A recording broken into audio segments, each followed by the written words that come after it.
Miss Chicago, ICN, Family Support Services, CAMP, American Pakistan Foundation, AMHP, UIC MSA, Open Chicago, Mecca Center, Youth of MCC, Ill Muslims, Arab American Family Services, HeartSpeak Institute, and the Mosque Community Nurses of Chicagoland.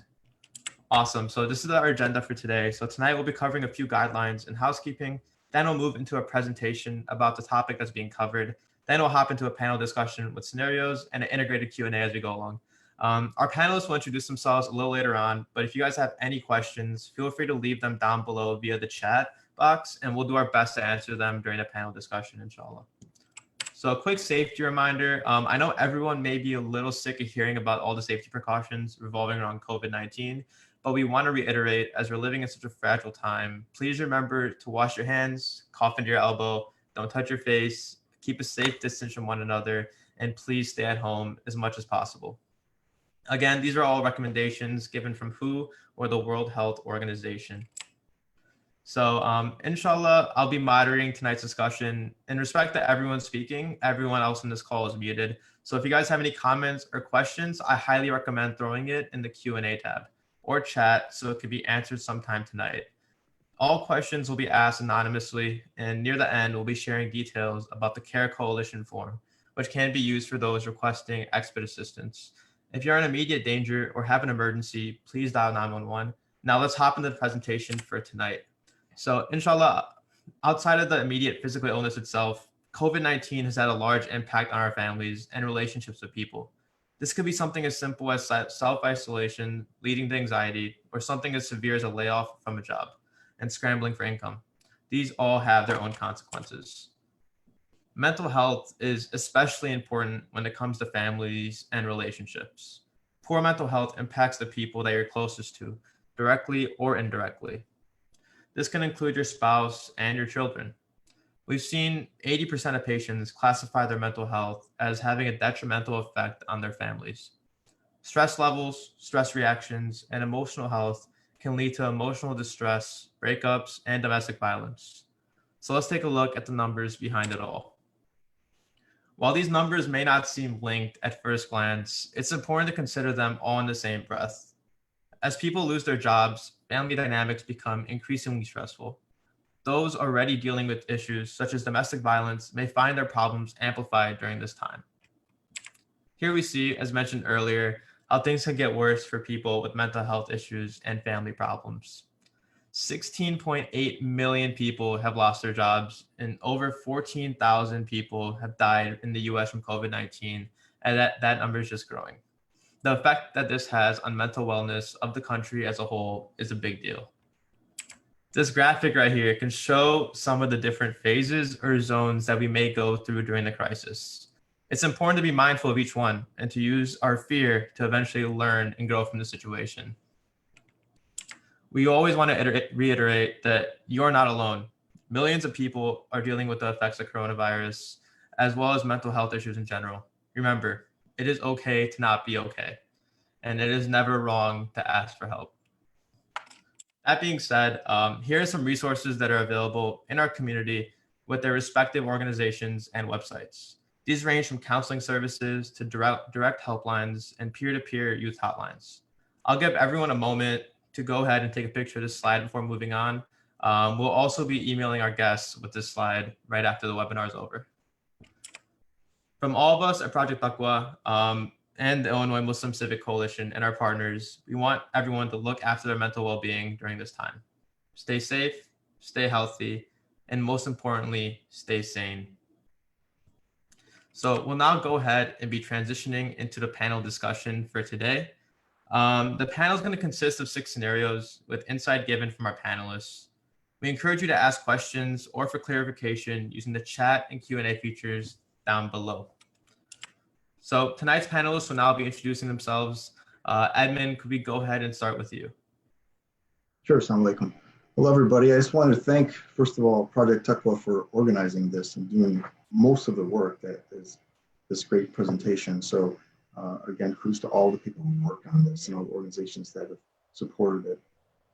So my name is Edmund Arroyo. I'm a licensed clinical social worker. I'm the founder of the HeartSpeak Institute, which is an agency, organization, counseling organization in the western suburbs of Chicago, where I do primarily marriage counseling, but I do a lot of adult individual counseling as well. Kind of specialize in working with immigrant families,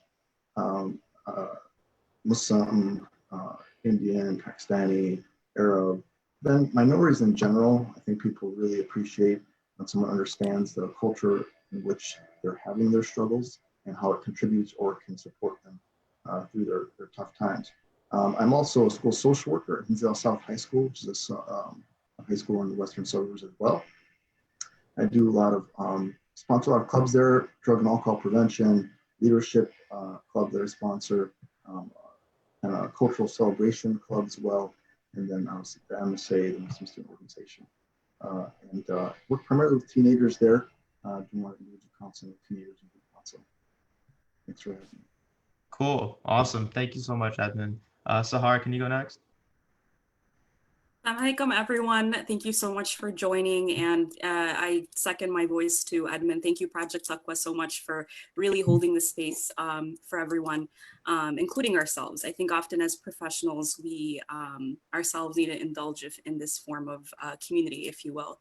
So a little bit about myself. I'm a mental health counselor. I work at Arab American Family Services. Arab American Family Services is a nonprofit social service agency. And really the mission and vision of AAFS is to uplift and empower the voices of our community, both serving minority marginalized populations, as well as mainstream. And it's led by two strong Palestinian women, Atadal Shalabi and Nariman Taha, along with a phenomenal group of staff who serve the community in terms of issues related to domestic violence. We have programs in sexual assault, ESL, immigration, an elderly program, civic engagement. And so we're serving the community in an array of areas. And speaking of this project that we are a part of today, I think it's really important to be able to ask community for the things you need. And so as panelists, we want to let you know that we're here for you. And in regards to the organization that I'm representing today, if you guys have any questions at all, please don't hesitate to let us know in the chat. And we are in a very difficult, unprecedented times. I mean, the reality is from a mental health perspective, this is a trauma. And so I hope you all today can be able to, at least if one thing, take away how to better take care of yourself, take care of your loved ones, and to practice self-compassion. Thank you so much. Awesome. Thank you for that. Subhaan? Assalamualaikum, everyone. My name is Subhaan Ashrafi. I'm the communications coordinator for the Illinois Muslim Civic Coalition. I'm also the marketing director for VPeer, an epic mentorship platform that helps build strong virtual communities. And I also run a YouTube channel that's all about sports and video games. I've been doing that for several years, and I've built an audience of a lot of youth and young professionals. And today I'd love to just share a lot of my experiences, hearing them out, talking about them, talking with them, and hearing a little bit about their struggles. I'm humbled to be here, and I'm also humbled to benefit from all the panelists we have today.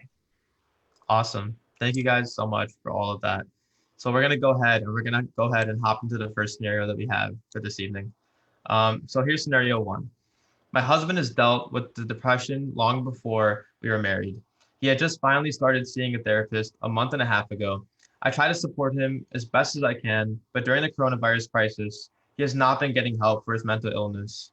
He also does not have the avenue to spend time with his close friends or go to the gym, which are things that helped him in the past. What can we do?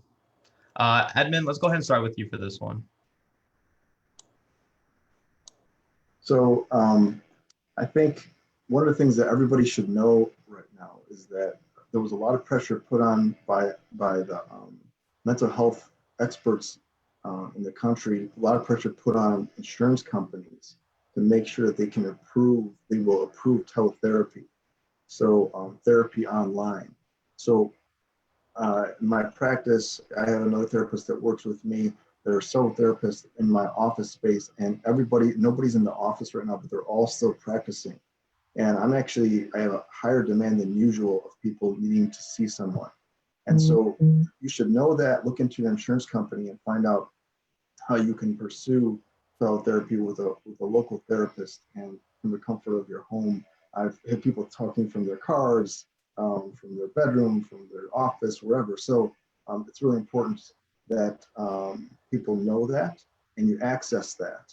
The other thing is that one of the challenges that we all need to take into consideration is that all these coping mechanisms or stress management tools that we've all developed in our lifetime, whether we're an 18-year-old who developed in the past few years, or we're 50 and we developed over 30 years to help manage our stress, a big portion of them were taken away from us through this crisis. And so people are stuck there with still a lot of that stress and sometimes more, and they're not sure what to do with it. So it's really forcing us to, one, recognize that yes, we're all stressed out because we don't know what to do. We can't go work out at the gym. We can't go hang out with our friends at the coffee shop. We can't go on vacation. All those things we did to de-stress. So it really takes a time for us now. It's a time for us to be creative and try to figure out how can I, within the walls of my house, or even just going outside, but while keeping social distance, find new ways or other ways or revisit ways to help me manage this stress. And it's got to be a team effort. And I'm going to refer to this a lot. As our families, we got to come together and say, like, okay, what can we do for each other? What do you need to do? Because for all of us, it's different. Husband and wife, the way we manage stress is different. So really supporting each other in that, trying to brainstorm. Definitely. That's awesome. Sahar?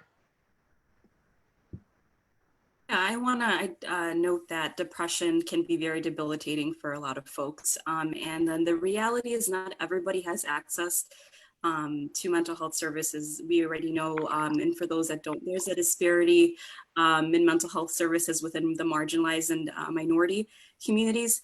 And so my organization, AFS, actually offers free mental health counseling, and we are currently working from home. So we do offer telehealth counseling through Zoom and phone sessions. And so I think the most important takeaway from this scenario is intervention. So the earlier one intervenes, the better work that we can do as clinicians. And you don't necessarily have to be a clinician to support someone. And I want to stress that not everybody has those family ties. So you can have chosen family, you could have a friend, you could have a community. And so I think it's important for a community to reach out to folks and let them know that we are here for you, we support you, and to dismantle all these stigmas related to depression, like this case scenario is showing, which in many ethnic minority communities, counseling is often still a taboo that we're working to destigmatize, and to let folks know that it's okay to talk about you not feeling well, feeling lethargic, feeling like you're, not wanting to associate with anybody.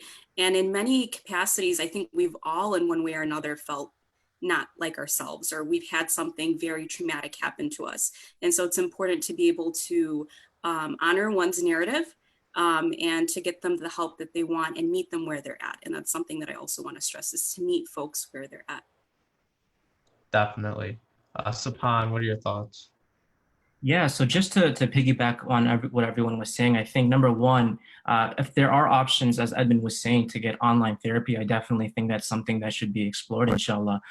But in regards to the second portion, where we have all these avenues, and I would call it my personal therapy, I would call basketball my therapy prior to COVID, and we have all these things that we can't do anymore. Very relatable. And I see a lot of people coming to me, hey, I used to do this, I can't do it. I used to go to the gym, I can't do it. What do I do now? So I would suggest, especially from a young couple's perspective, if you see your spouse not doing some of the hobbies that they used to do, it'd be very, very important to, number one, encourage them to have some time for themselves. But at the same time, when giving them time for themselves, encourage them to use that time well. So encouragement, in my opinion, is a huge one. Right? So basketball, like I said, was my therapy. And it wasn't until my wife started to encourage me, hey, I know you can't go to the gym anymore and work out or play basketball, but you can still go outside and dribble the ball. You can still go to a park by yourself and maybe shoot around. So be innovative and try to find ways to do things in a similar fashion to how you used to do it. If you like to work out, you can work out from home. There's so many YouTube videos. So definitely try to find ways to do some of those things you used to do. And if you're a spouse, noticing your spouse is not doing some of those things, encouraging them to do it and find fun ways for them to do it.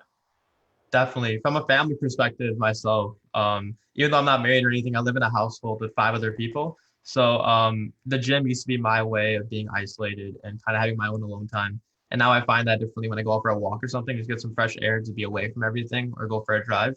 So I really relate to that, Subhaan. Awesome. Thank you guys so much for scenario one. Those are some amazing insights.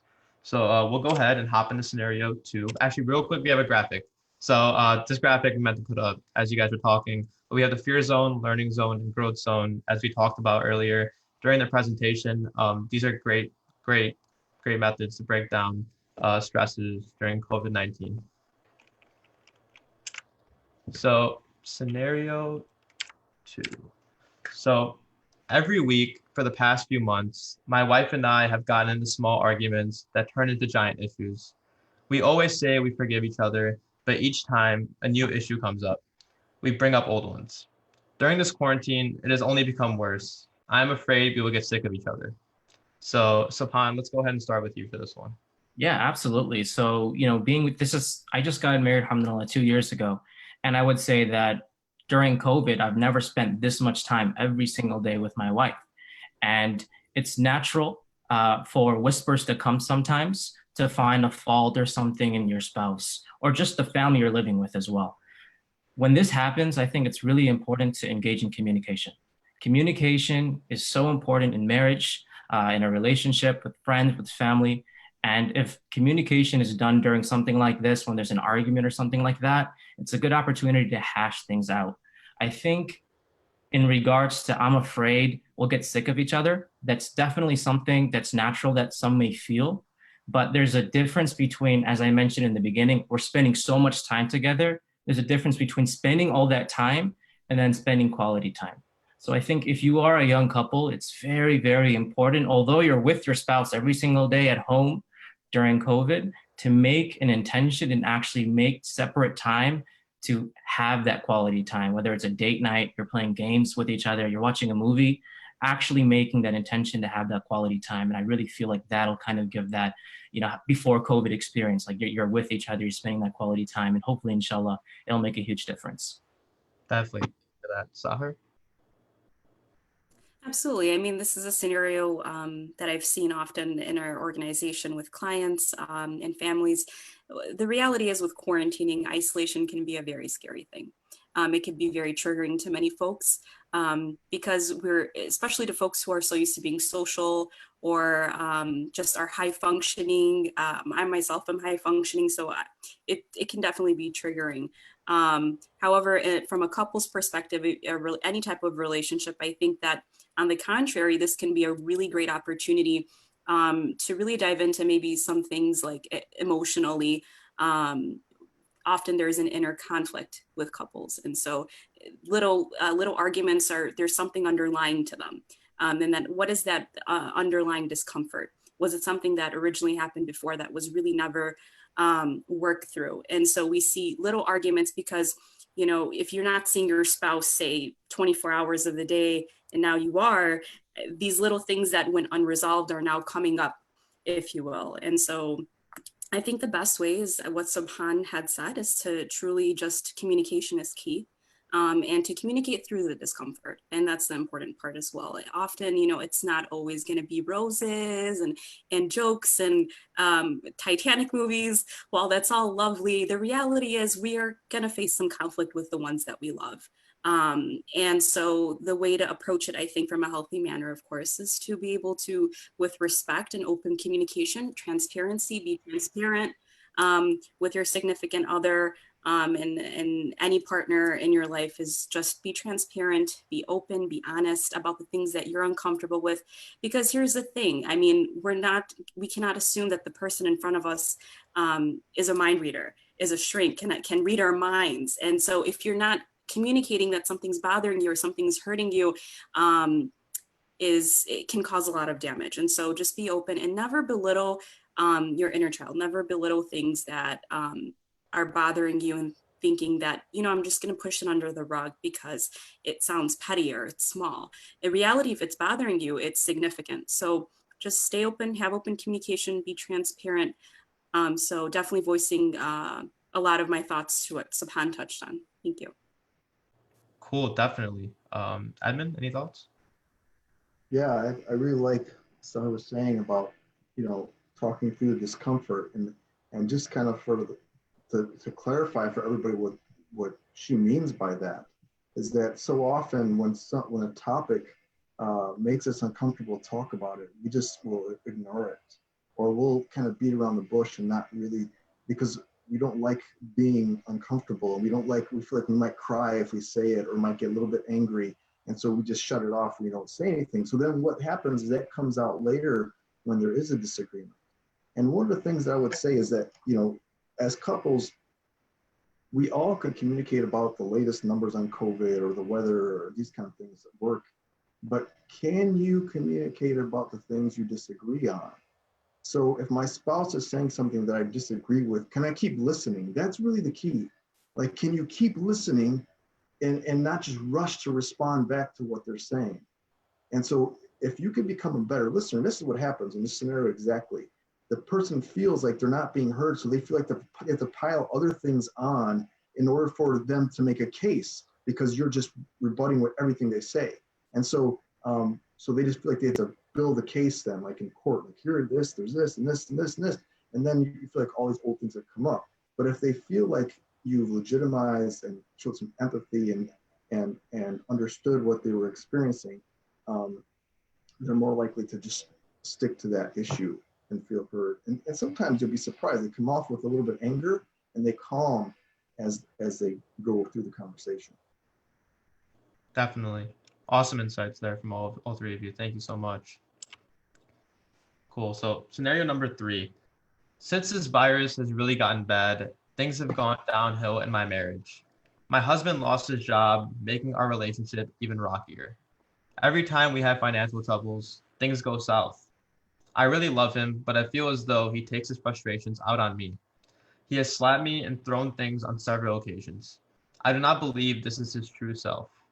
No matter how many times it happens, what do I do? Anyone feel inclined to take this? I can chime in and say that never should we condone anger or frustrations to result in physical violence. And that's something that I think this pandemic has really brought to light. There's been an increase in intimate partner violence. And we've seen an unfortunate influx in that within our communities. And so I think at the end of the day, this does really tie in with the previous scenarios, to have that open communication. Unfortunately, health disparities and very capitalistic systems and society really hurt families. And so I could totally imagine the frustration and completely empathize with the client who's, especially with a family, if you lost your job, it's something that's very, very sad and a hard time. And there's stressors and high emotion involved with how you're going to support your family. Where's the next meal going to come from? And so I think it's important to always have it like a plan with the person that, like for this example, with his wife, set out a plan. So what's the budget like? What are the finances like right now? How can they plan for this? And this is trivial times. It's very trying, but unfortunately, I think in terms of this dynamic, the best thing to do is to just have an open, honest conversation. It's not an easy conversation, but to be able to really work through it step by step. And often this process is a difficult one because we often don't want to work through things step by step. We generally are individuals who like to jump to things, jump to conclusions, jump to a solution. But in order to get to a holistic, good solution, you need to work through things one by one, slowly, patiently. Be patient with your partner. But absolutely, will I not put my voice and say be patient with any type of physical abuse. We do not condone that in any capacity. So that's something, I think there's some issues there that are deeper than what's presented. Definitely. I think this really hits home, especially because during this COVID-19 pandemic and right now in the world that we live in, especially in America, over 22 million Americans have already filed for unemployment. So this is a really real issue. And I'm sure financial topics at home is something that's going to be coming up a lot. So thank you for that, Sahar. Subhaan, do you have any thoughts on this? Yeah, I just piggybacking off Sahar, I think open communication is very, very, very important. Of course, in no way would we condone any type of physical violence and things of that sort. But if it's more from a financial point of view, then I think having that notion with communication that both spouses or both the couples are a team. I think ensuring that we are a team, we're going to get through this together, and focusing on the blessings that they both have, which is shelter, water, food, which we all have. And sometimes we don't think about that, especially during a time like this. I think gratitude would definitely be something that could really help be that catalyst, if you will, of that communication. So really open communicating and solving it together as a team. Definitely. So yeah, I think there needs to be zero tolerance for any kind of abuse or violence in the home, and you know, it's not uncommon when someone feels disempowered, like losing a job, that they feel the need to exercise power and control at home, which is what violence is all about. And so again, it goes back to how do we empower ourselves as a relationship? How do we tap into resources? Sahar made a good point earlier. You have a lot of families that don't have insurance. All the local health departments in the counties, DuPage County Health Department, Cook County Health Department, they have a list of resources for families, financial resources, and mental health resources to help families through this difficult time. And we need to access these now that they're out there. Definitely. Would any of you guys have tips on how to have that communication, how to have that conversation when it comes to financial struggles in your family? Any insights there? Well, I could talk about, I mean, it kind of goes back to what I was saying earlier. Finances is one of those subjects that a lot of couples avoid. I've worked with, in my practice, couples will come in, they've been married for 10 years and they've never talked about money before. They don't know how much the other person makes. They don't know how much each person has saved. They just like split up their bills and they're doing their own thing. But it's also one of the categories that could create the most amount of distrust in a relationship.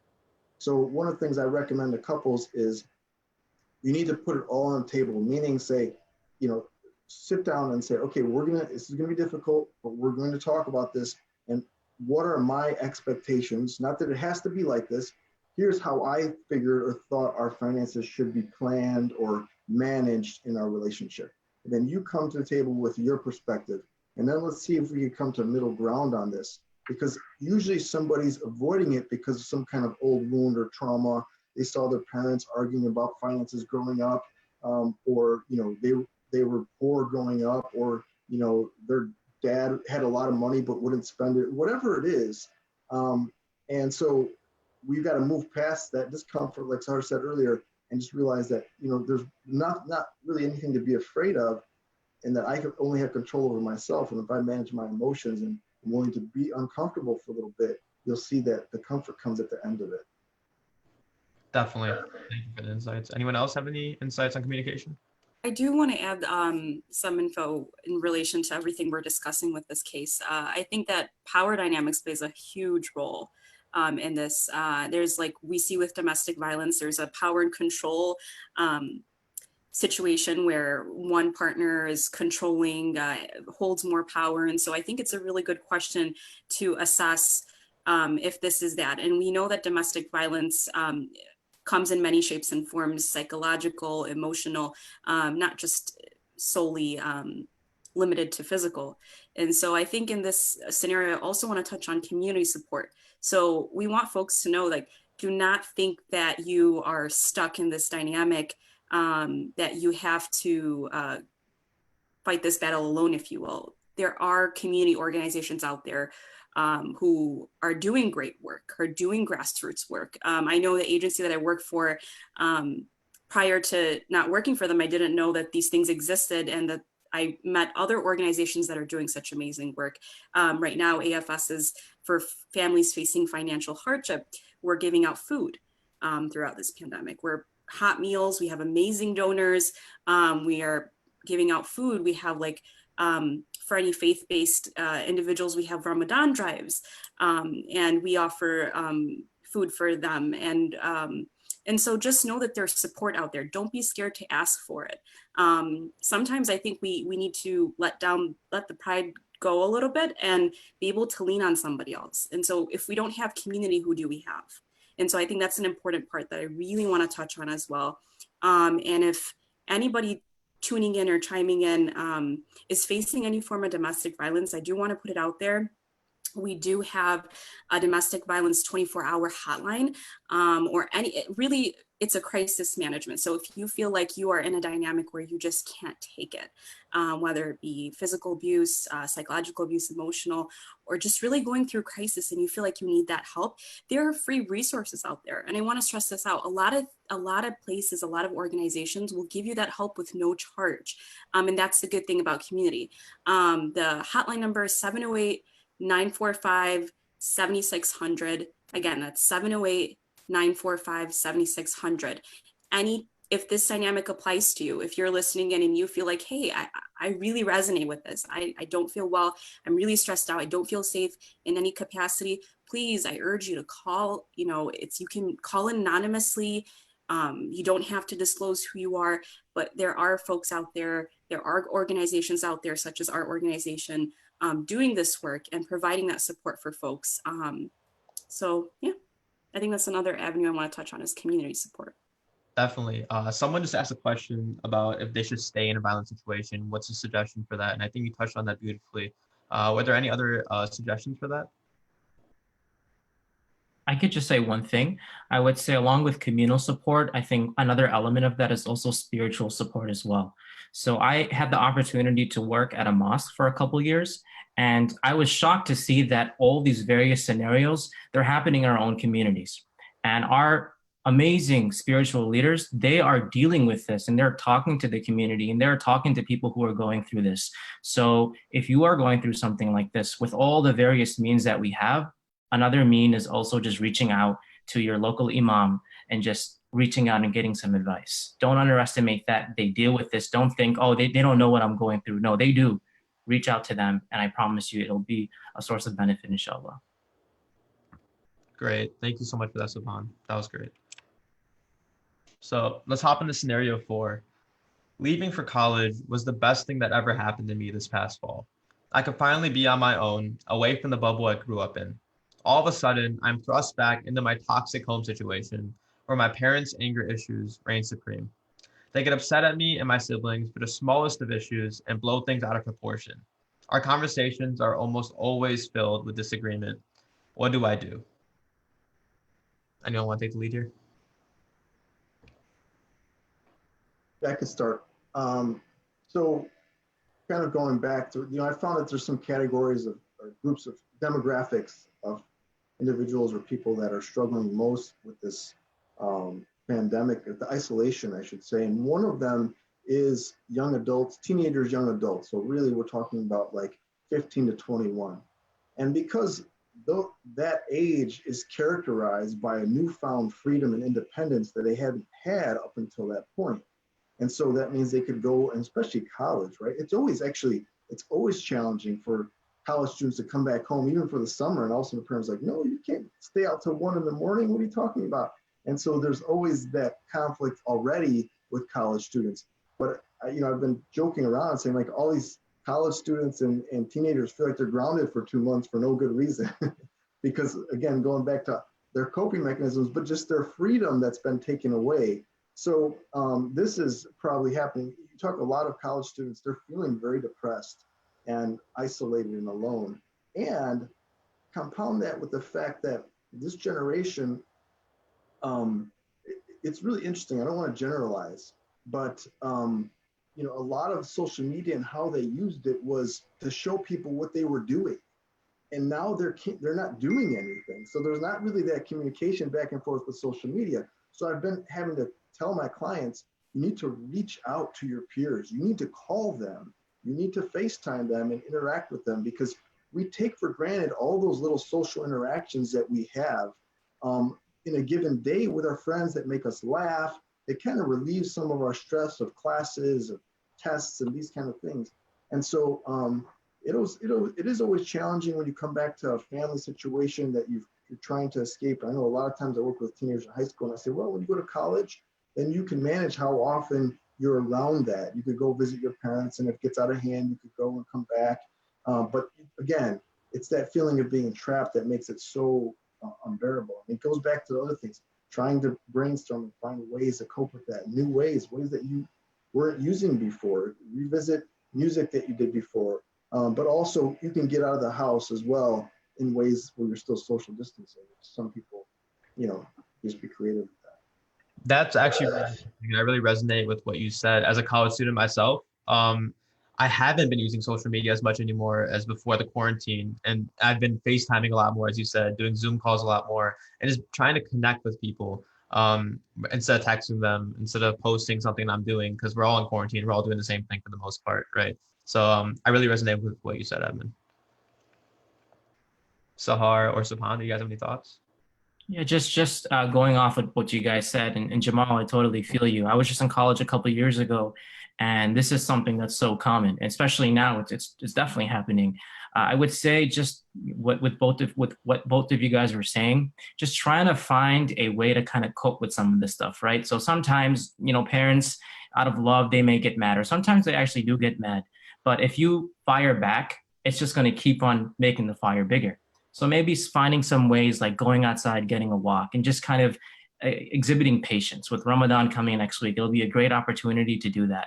And then on the second end, try to do something that you normally don't do. Like try to go outside of your comfort zone, right? With your family. And I know it may sound weird to a lot of people, but maybe once just watch a movie with the family, or just play a game of cards or something. Just have some fun with them, and you'll be shocked to see how little they fire back in the future, right? By just spending some quality time with them and doing something that they're like, whoa, we never do this. They'll have fun, you'll have fun. And in the future, inshallah, you'll also see like this was so worth it. And you want to do it more too.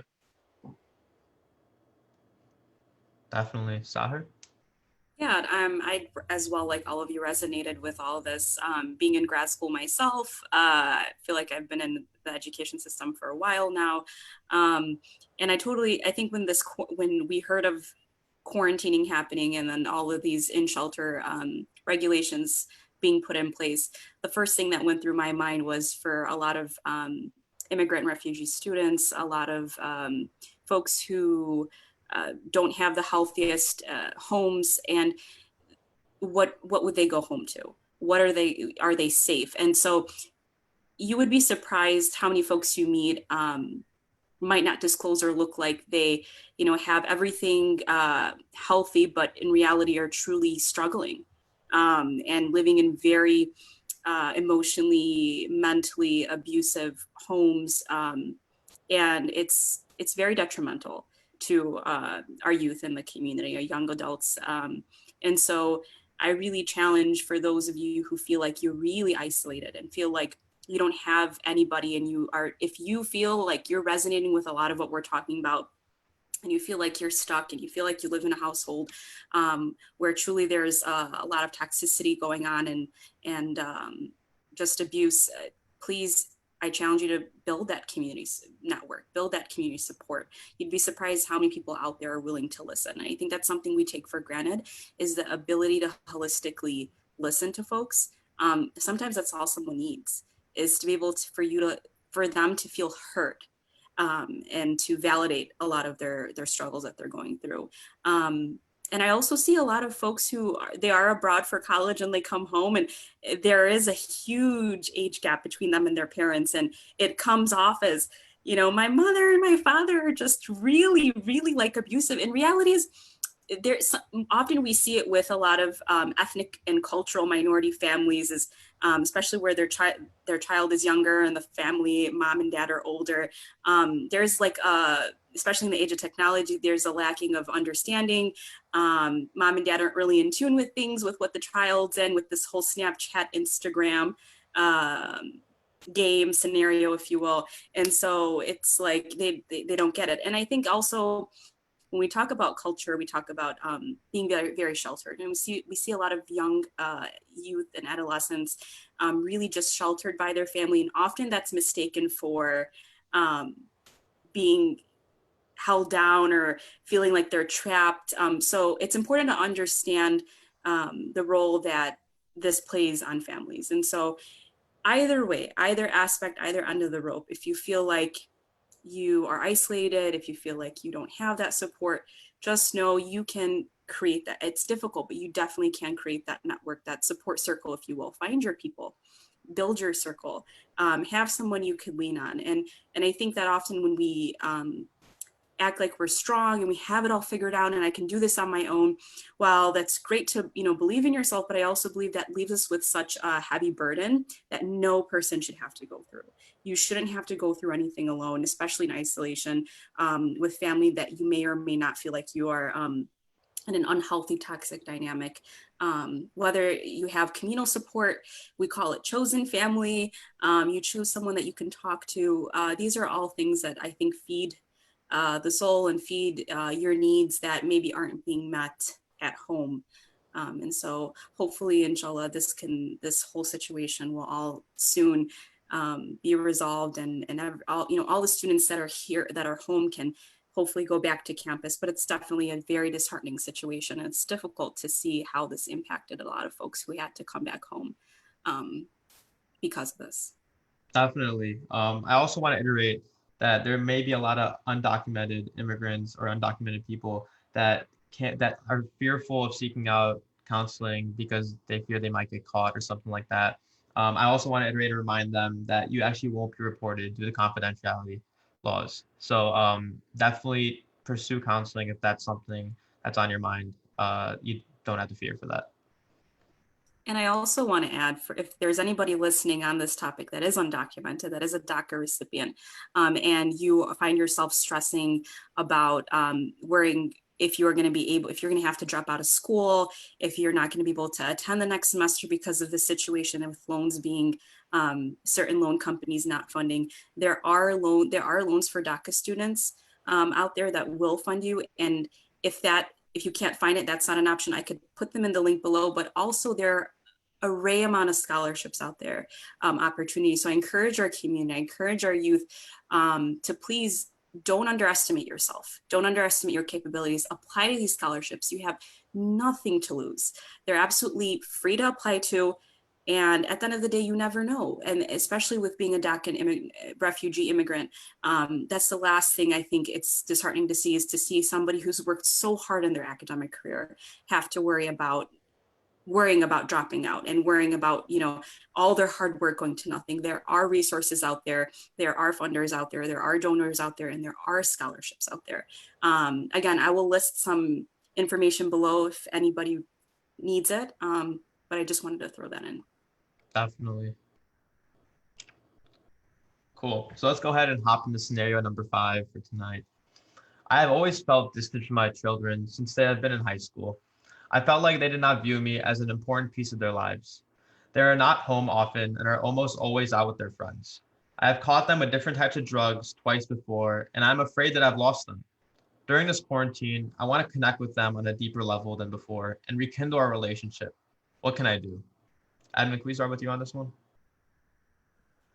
Sure. Rosecrans, which is a drug treatment facility, mental health treatment facility in the area, Chicago area, they just released something about, on their website, I think it was, I got it on an email, but I received an email that, ways to see, to tell if your child is addicted to a substance during these times.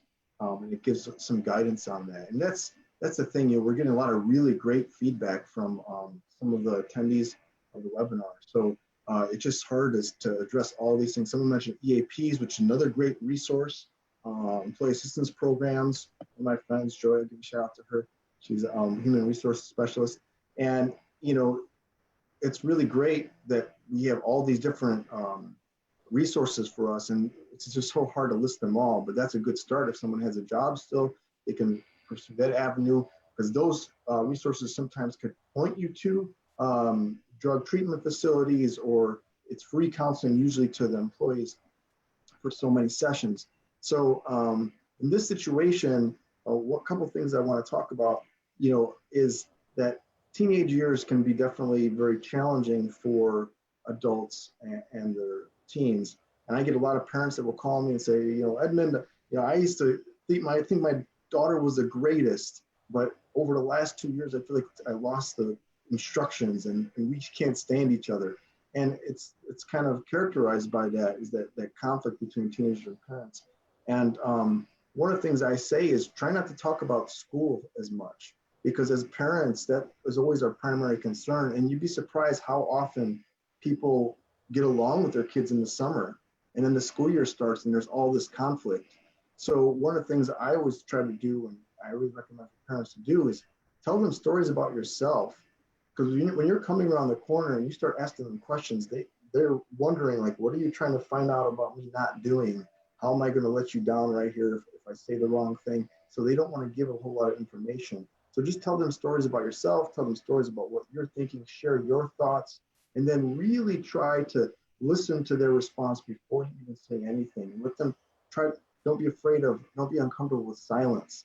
After you ask them a question, just kind of sit there for a few seconds and see what they have to say. Sometimes they wait, they don't say anything right away because they know you're going to interrupt it and just talk more. So they'll just kind of sit there. So those are a couple ways that you can connect with them, but also have that conversation just like you would with your spouse. Like, we're all in this together. We may be here for another 4 weeks.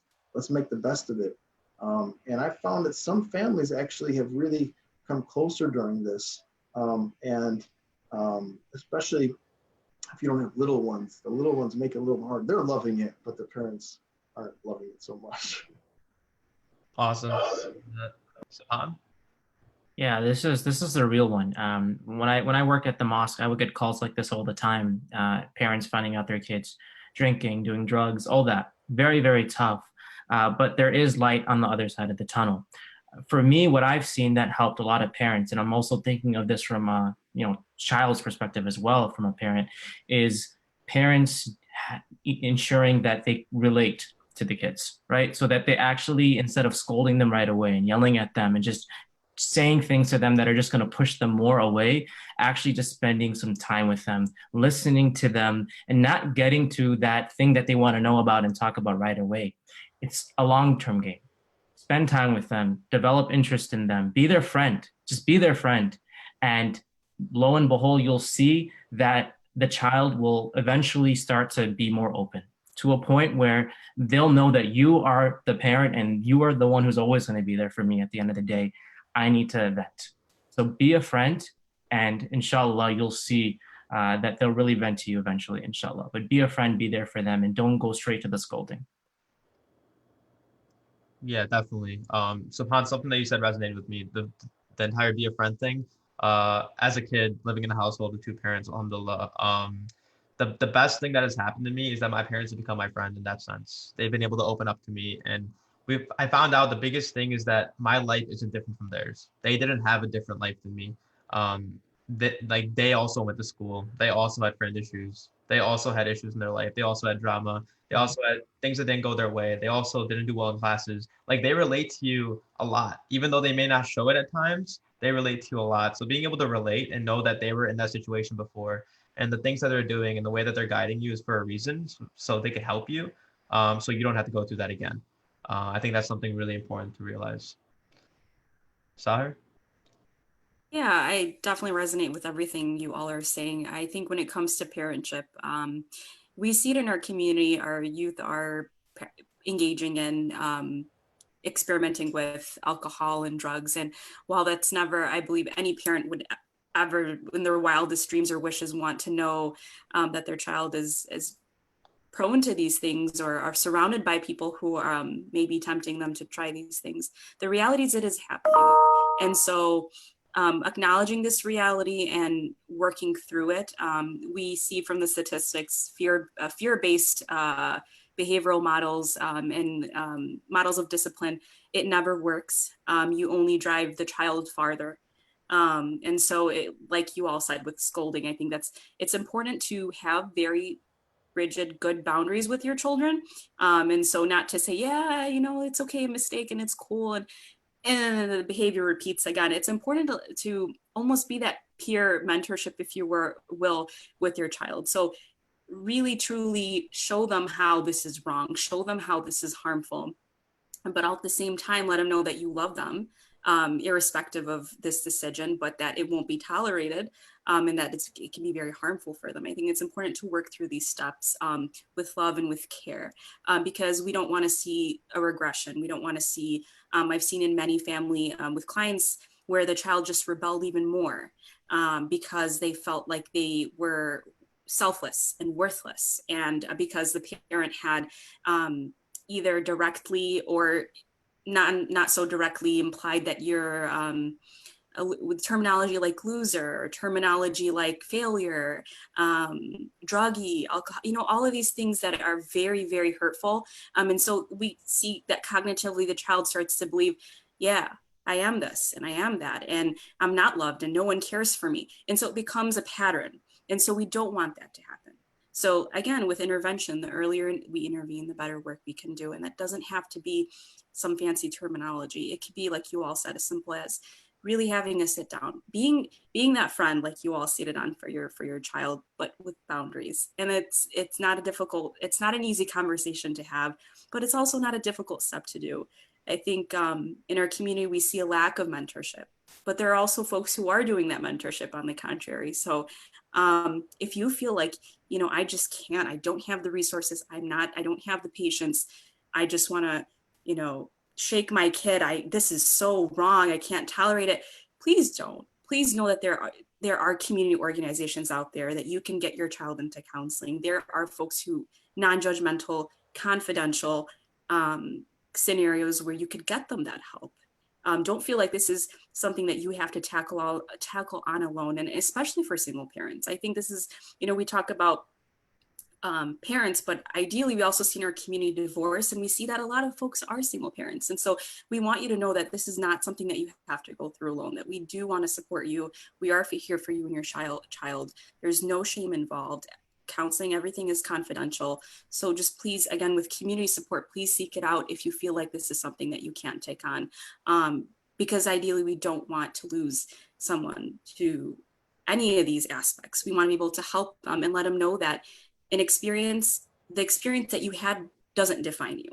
And so while we don't condone the practices, but at the same time, it's not who this individual is. If your son experimented with something or has a group of friends that aren't necessarily friends that you believe are the healthiest, we'll work through it. It's not as easy as it may sound, but we will work through it. It's not a dead end, if you will. Definitely. Thank you for that. So right now it is 6:55 and we have the end time set for 7 p.m.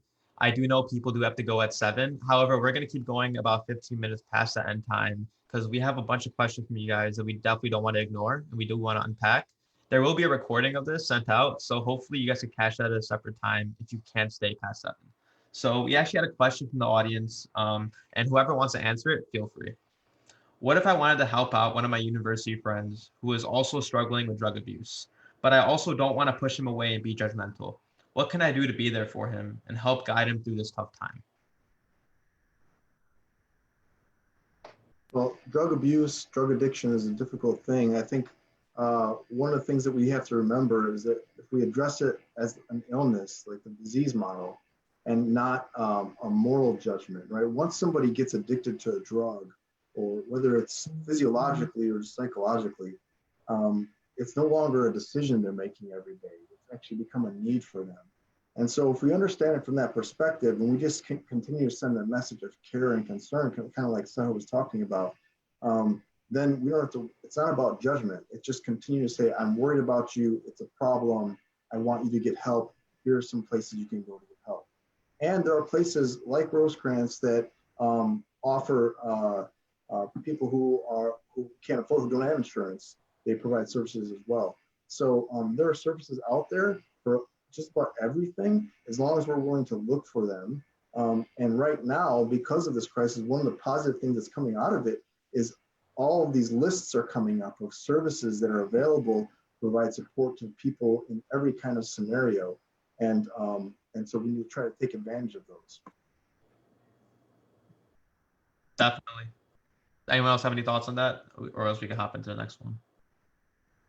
I did. I do want to state that, like, I believe it's refreshing to hear that there are folks out there who genuinely wanted to have that proactive stance with their friend, because if you're a friend, you want to be able to not turn a blind eye. I think that quality of care is something, and vulnerability to want to step in and want to look out for your friend as if they are your own sibling, like your own family, is something so underrated and so valued. And caring is not out of style. It's definitely something that has always been in. but also I want to be very, like, I want to emphasize boundaries. So speaking for myself, I've learned this, that often we want to be the helper. But we're often also the wounded helper, or the wounded healer. And so we want to help, we want to intervene, we want to do this and that. And relating to this dynamic, I think we don't see ourselves as the hero, but we're often have this vigil of like the heroic friend. We're going to save our friend. We want to save them. And so it's important to realize the correlation of burnout. So how much can you take on, to assess what you're getting yourself into, and also be very cautious to not overstep your boundaries with the person. So unintentionally, your care can violate somebody's boundaries. And I've learned that along the way. And so you don't want to lose your friend because they feel violated by you, because they feel like you know what's best for them. And like, I want to share my voice to Edmund. There are services out there to refer your friend to, or to maybe seek out knowledge about what they're going through.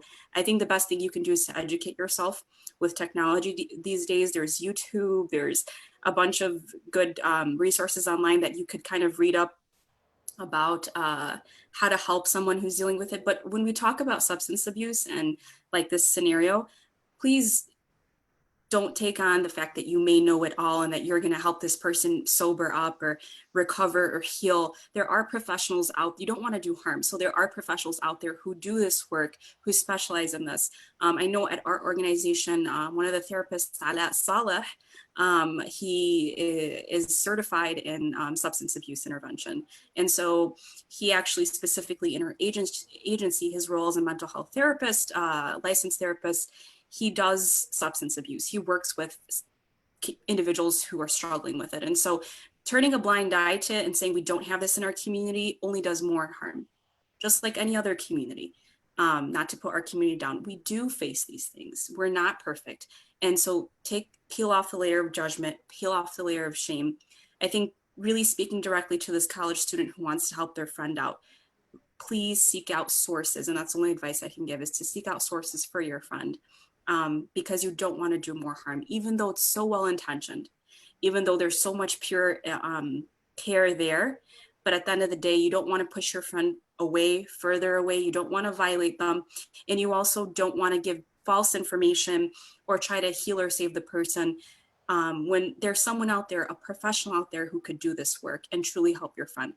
And lastly, I do want to note that that does not incline to stop being the person's friend if the person seeked out professional help, that they're taken care of. It's important to still be that friend, to still be that shoulder, if you will, to check in. I think we started off this panel with saying check in with your community, check in with your people. So consistently check in. And I think we often celebrate resiliency, but I also want to be able to emphasize celebrating someone who might not feel their best. So it's okay if they don't feel well. It's okay if they feel like some days in their sobriety or in their healing that, you know, they've made a regression. They don't feel like they're progressing at all. That's as important to focus on with people in our community. I don't know if that made sense. That made perfect sense. Thank you so much, Sahar. I really relate with the part where you said to be their friend and to stay to be their friend, stay as their rock, be there for them when no one else will. I think that's really important. So another question that we had is, how can I make my parents less frustrated during a time like this? They're concerned about not having money, and at times they put their anger out on me.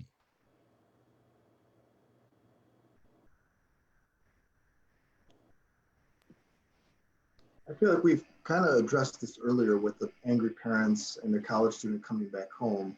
And that, you know, it's different. It depends. I don't know how old the person is that wrote that.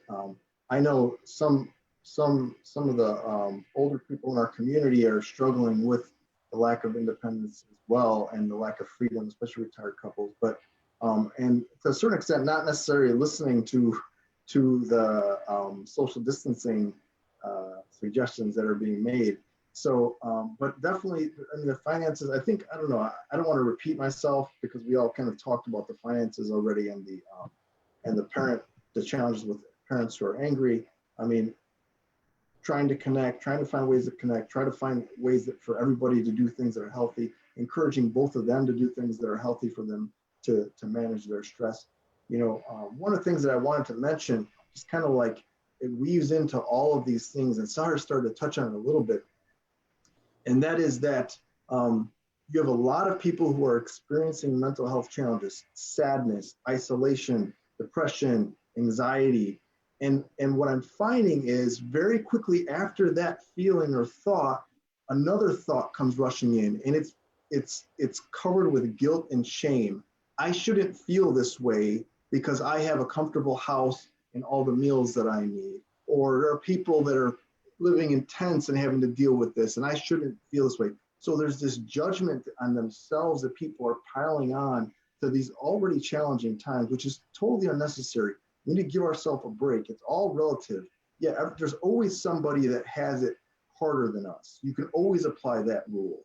So we got to allow ourselves to feel where we're at, recognize that, and understand that we have the power in a lot of cases to do something to change that.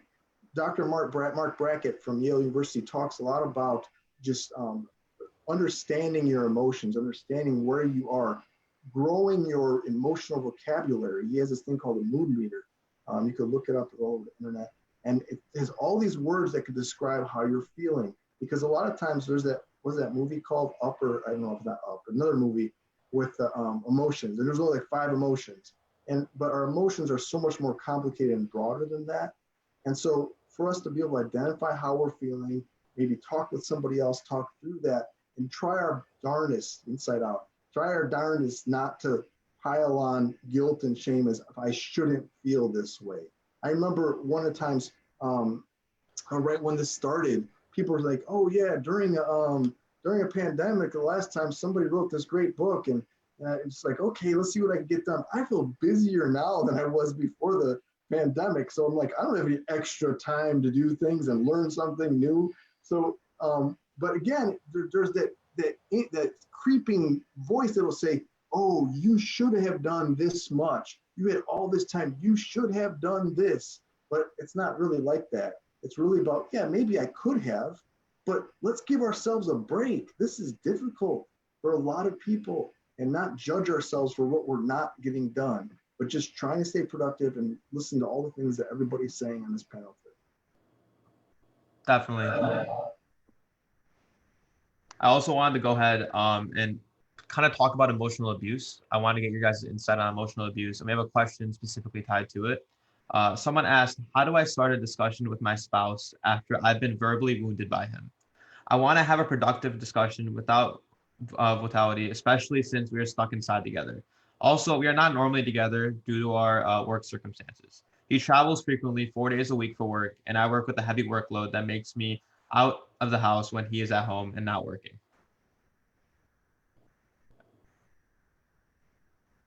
So it sounds like, I mean, to start, I heard terminology like wounded. So she's identifying with feeling wounded verbally. And so that's definitely a strong emotion. She's hurt, very simplified, deeply hurt by this dynamic. And I think it sounds like a work-life balance issue. And we see that a lot with families and couples, especially working couples who are both working. There's a lot of stress and tension there. And so the best, I think, solution I could give to this is for folks to really assess their communication. And this ties into, I think, a scenario we talked about early on in this panel is that transparency. So, let your partner know on days you're not feeling your best that you're not, rather than having this high tension going in and you both picking at it, going off on each other for something that could be so easily talked through. Giving grace to yourself. So give yourself the same grace that you expect from others or that you so freely give to others. I think that's something that also we undermine. So, but if she's very verbally wounded, I think she needs to express to him how the ways in which he did hurt her. And hopefully on the other end, he's willing to respect that and listen to how he wounded her and correct that action.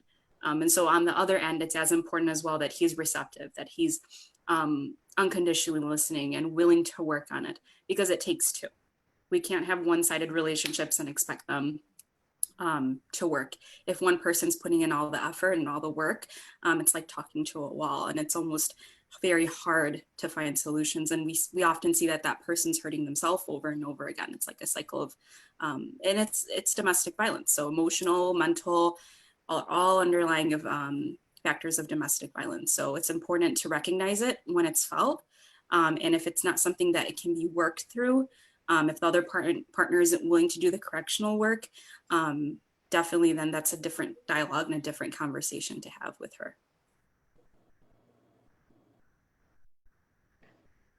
Great. Subhaan, do you have any thoughts on this? Yeah, and I saw a beautiful comment on the chat just saying, do they pray together? That of course is a great way to really just declutter away from what's going on and just get that spiritual attachment.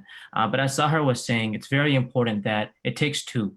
And I'm sure very often we see, although a spouse feels something, he or she keeps it in and doesn't say anything. It just keeps on taking it in to a point where they let it all out. Whereas if the other spouse just knew that from the start, he or she would feel really, really sad and would try to resolve that. So as Sahar was saying, it takes two and open communication. When you are not feeling your best, when you're going through something, it's very, very important to just say it, mean it.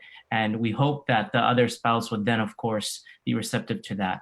But I think, as the comment mentioned by Iman, I think praying together is a great one. With Ramadan coming in just a week, it's a great opportunity to do stuff like that. It's a great opportunity. We see so many webinars, but there's going to be so many spiritual YouTube videos that are coming out on a weekly basis, daily basis. It's a great way to really just kind of sync and inshallah just grow that relationship. But going back, open communication, it's really, really important. I could just add one last thing to that. Dr. Gottman talks about, he's one of the biggest researchers in marriage right now in our country. And he talks about softening your startup. So basically what he's saying is the very first words that come out of your mouth largely determine how that conversation is going to go. So if you start a conversation with your spouse by saying, we really need to talk, it's probably not going to go very well. And so we need, hey, do you have a minute to talk? I want to talk about something if you're available. Something like that. And then you start off with the first sentence in that conversation when they actually come to you by saying something like, I really appreciate all this time that we've had together, with a positive sentence before you go on the complaint, train. So that's a little tip that can really go a long way. Definitely. And something to throw in too, since you mentioned that Dr. Gottman, who any psych folks on this tuning in with us, he does great work with couples and family.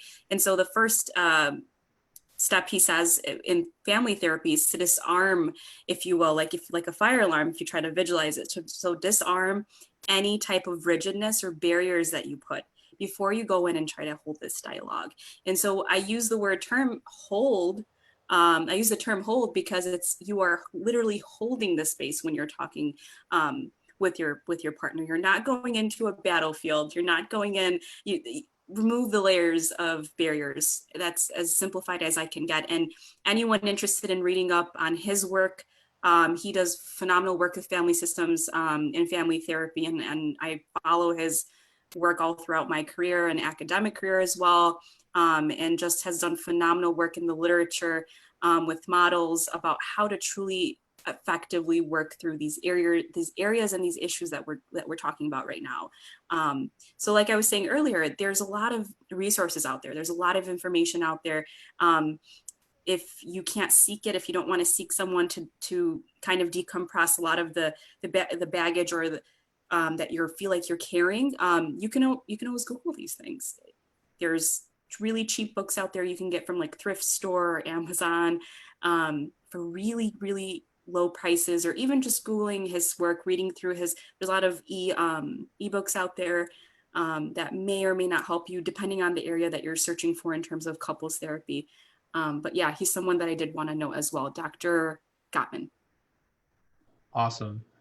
So we're going to have one final question. You guys have been asking some amazing questions. I want to thank the panelists for all their insights, and you guys are asking some amazing questions. But due to time, we're going to have one final question, then we're going to start wrapping up.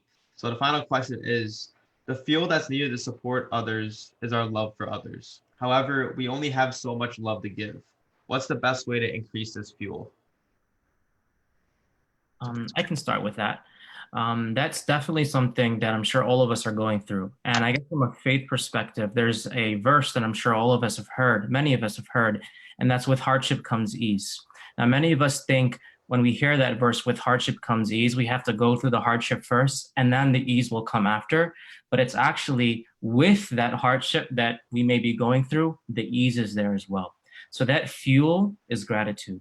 And by simply just spending maybe 5 minutes away from all the clutter, away from everything that's going on, away from this device, and just focusing on all the blessings you have. And there's so many, you'll start to realize how many blessings you have. You'll start to get your fuel ignited. And that'll be able to not only give yourself care, but it'll also be able to give others you know care as well. This is a great question to end with, I think, because as therapists or people in the helping community, we have to focus on this all the time. It's called self-care, and it's got all these terms to it. And self-care has become kind of a common word or phrase that people are using now. So really, I really like Subhaan talking about shukr, gratitude. There's a lot of research that talks about keeping a gratitude journal and how it actually can impact your happiness and can change your brain. And so really trying to, where we start, and you get better at it, the more you do it, like Subhaan was saying, the more you do it, the more I do this activity where I have people, from the alphabet A to Z, think of something you're grateful for with each letter. And some people really struggle with that. They're sitting there thinking for like 5 minutes. I can't even think of it. But the more you do it, the better you can start just air, apples. You could just come up with so many things that are just simple, but that's really what it's about. It's just identifying the simple things in the world that you're grateful for, because it really does rejuvenate you. And the same thing with your spouse. Gottman talks about this. I remind couples all the time, remind yourself of your spouse's positive qualities, because by our nature, we see things that are wrong with them or that we don't like, but really most of them are just different. They're not deficiencies, they're different than us. And so we don't understand it, so we label it as wrong. Another book out there that I'd recommend is Love Languages. There's love languages for teens, love languages for your spouse, the 5 love languages it's called. And it really can give you some insight to maybe why you're not connecting with your teenager or your spouse, because sometimes we're trying in the way that we want to feel loved, but it's missing the mark and we get really frustrated. But if we just tweak that a little bit and try in the way that they need it, you can see a huge difference in that it's actually making an impact. Awesome. I want to thank you all so much on the panel for an amazing discussion, being really engaging and a fruitful discussion as well. And I want to thank all of you for viewing here tonight. We did go a little bit over time, but I think it was worth it. And I think we addressed some amazing points. That being said, I want to quickly remind you guys that we'll be having our next live webinar on April 30th at 6 p.m. inshallah, covering addiction and mental health during Ramadan. So make sure to block that time off on your calendar, and we hope to see you there. Let me hand it over to Chris from the coalition to make a few words. All right. Assalamu alaikum. Just first off, thank you so much to all the panelists and Jamaal for moderating. MashaAllah. There was a lot of great information that all of you shared and great insight. But I'm just going to take a minute or two to talk really quickly about the census. So I'm Chris. I am a census fellow for the Illinois Muslim Civic Coalition and a student at UIC. But as a coalition, what we're working towards is making sure that every single person in Illinois is counted in the 2020 census. It is super crucial to deciding all of the resources and access that we have to those resources and funds from the federal government for the next 10 years. And because of these unprecedented times, the US Census Bureau has extended the deadline to fill out the census through September and into October 15th. And so that means that you have from now until October to fill out your 2020 census, but obviously the quicker that you fill it out and get it out of the way, the easier it is. So it's a simple 9 question survey, and it takes 5 minutes. And here's some information that will also be going to all of the attendees in their email. And then if we could just go to the next slide. Thank you. All right. And then this is, as a coalition, we are also, we created an initiative called Care Coalition. And so we serve as a connector between those that can give care and those that are in need of care, whether that be grocery deliveries or groceries, any financial assistance, access to literally anything that anybody could ever think of, we do our very absolute best to connect individuals. And so here is the flyer with the hotline, which is 24/7. And then the bit.ly link, which you could also use and fill out a Google form.